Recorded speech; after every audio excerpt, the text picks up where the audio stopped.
आपण आलोय आता आपल्या शेतात. आता आपल्याला जायचं जामन खायले. तर असा खडतर नाल्याचा रस्ता आपल्याला पार करून आपल्या ह्या केळीच्या रानातून या पायवाट्याने आपल्याला जमिनीकडे जावं लागेल.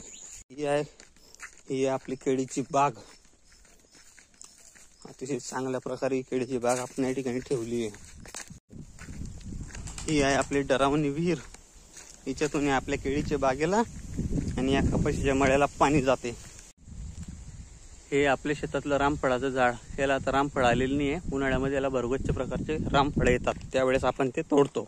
हे आपलं शेतातलं फार्म हाऊस. त्याचे पत्र सध्या उडून गेले, त्यामुळे नंतर याचं काम होईल. आणि हे आपली मोसंबीची बाग.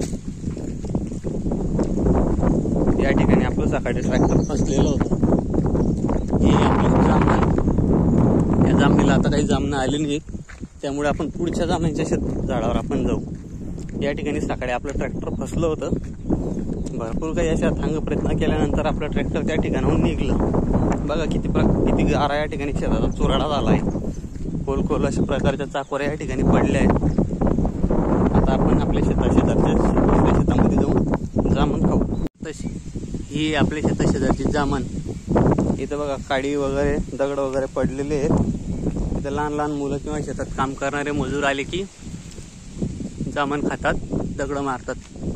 पण आपल्याला आता इथे झाडावर चढून जामन तोडायचे आहेत. आणि वारा चालू असल्यामुळे झाडाची फांदी सुद्धा तुटायचा एक प्रकारे धाक आहे. एखाद्या वेळेस खाली पडून वगैरे माझ्या हातपाय मोडू शकतो. त्यामुळे आपल्याला ती आता थोडीफार रिस्क घ्यावी लागेल. या ठिकाणी जामन तोडण्यासाठी आपल्याला खूप कसरत अशी या ठिकाणी करावं लागणार आहे.